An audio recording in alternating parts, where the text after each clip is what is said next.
আমি এটাকে কেকের মধ্যে দেবো। এটা যদি ক্লিন আসে তার মানে আমার কেকটা বেক হয়ে গেছে।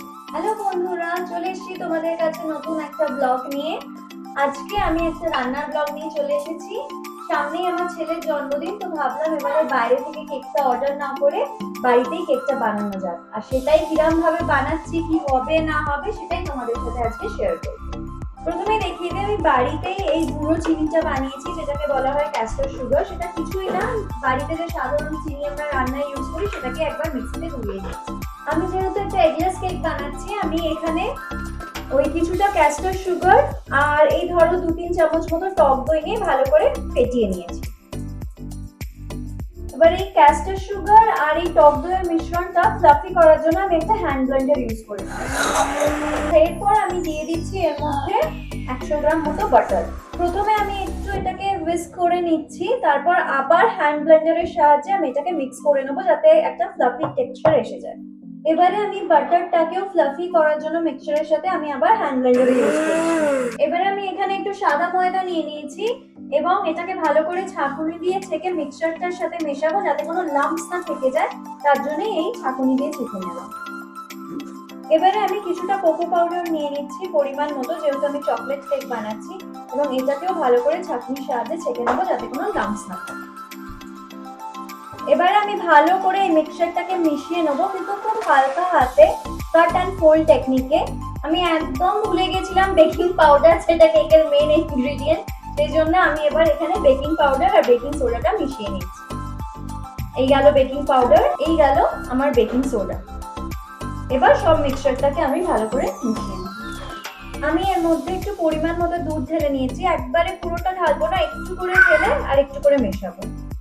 এবারে আমার কাছে যেহেতু ওটিজি নেই, সেজন্য আমি কেকটাকে গ্যাস ওভেনেই বানাচ্ছি। তার জন্য আমি এখানে কি করব, একটু নুন নিয়ে নেবো, নুন বালি যেটা অ্যাভেলেবল সেটা, বালিতে অবশ্যই আমার নুনটাই থাকে।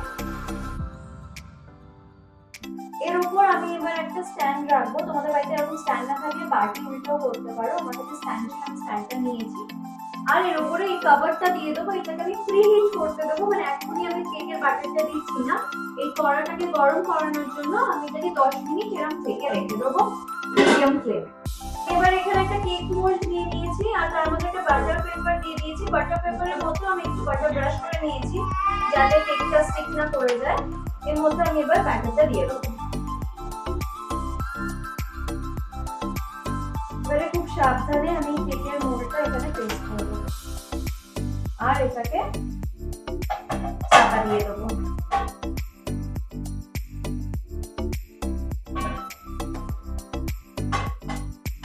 এটাকে প্রথমে একটু হাই ফ্লেমে 10 মিনিটস রাখবো, তারপরে আধ ঘন্টার জন্য আমি একদম মিডিয়াম ফ্লেমে কেকটাকে বেক করতে দেবো। এখানে কড়াইতে যতক্ষণ কেকটা বেক হচ্ছে আমি সাইড বাই সাইড ক্রিমের প্রিপারেশনটা করে নিচ্ছি। ক্রিমটা বানানোর জন্য আমি প্রথমেই নিয়ে নিচ্ছি এখানে ফ্রেশ ক্রিম। এবার আমি দিয়ে দিচ্ছি এর মধ্যে ক্যাস্টর সুগার পরিমাণ মতো, তারপর আমি এর মধ্যে দিয়ে দিচ্ছি পরিমাণ মতো কোকো পাউডার। এবারে আমি ক্রিমের মিক্সচারটাকে হ্যান্ড ব্লেন্ডার দিয়ে বিট করে নেবো যাতে একটা হুইপিং ক্রিম হিসেবে টার্ন আউট করে। ক্রিমটা রেডি হয়ে গেছে, দেখতেই পাচ্ছ। এবার আমি এটাকে একটু ডিপ ফ্রিজে রেখে দেবো, নর্মাল ফ্রিজেরও রাখা যায়, কিন্তু আমার হাতে একটু টাইমটা কম, তাই জন্য আমি এটাকে ডিপ ফ্রিজে রাখবো সেট করে নেবার জন্য। আমার কেকটা পারফেক্টলি বেক হয়ে গেছে, সেটা আমি কি করে বুঝবো, না একটা টুথপিক বা একটা কাঠির সাহায্যে আমি এটাকে কেকের মধ্যে দেবো। এটা যদি ক্লিন আসে তার মানে আমার কেকটা বেক হয়ে গেছে। দেখো এই কাঠিতে কিছু লেগে নেই, তার মানে আমার কেকটা পারফেক্টলি বেক হয়ে গেছে। আমি এবার কেকটাকে ঠান্ডা করতে দেবো। আমার কেকটা হয়ে গেছে, আমি এবার এটাকে 3টে লেয়ারে কেটে নিয়েছি। এবার 3টে লেয়ারে আমি এখানে চকলেটের যে ক্রিমটা বানিয়েছি সেটা স্প্রেড করে দেবো। এই 3টে লেয়ারে কেকে আমি ভালো করে ক্রিমটা স্প্রেড করে দিয়েছি, দেখতেই পাচ্ছ। এবার এটাকে সেট করার পালা।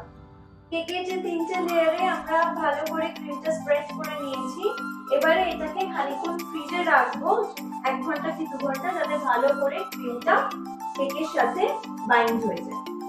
আমি ভেবেছিলাম যে কেকটাকে 1-2 ঘন্টা ফ্রিজের মধ্যে রাখলেই সেট হয়ে যাবে, কিন্তু না, দেখলাম যে কেকটা আরেকটু ভালোভাবে সেট হতে টাইম লাগবে। তো প্রায় 4 থেকে 5 ঘন্টা আমি কেকটাকে ফ্রিজে রাখি, ভালোভাবে ক্রিমের সাথে যাতে বাইন্ড হয়ে যায়, সেট হয়ে যায়। এবং তারপরে আমি কেকটাকে ডেকোরেশনের জন্য এখানে স্প্রিঙ্কলস দিয়ে দিয়েছি।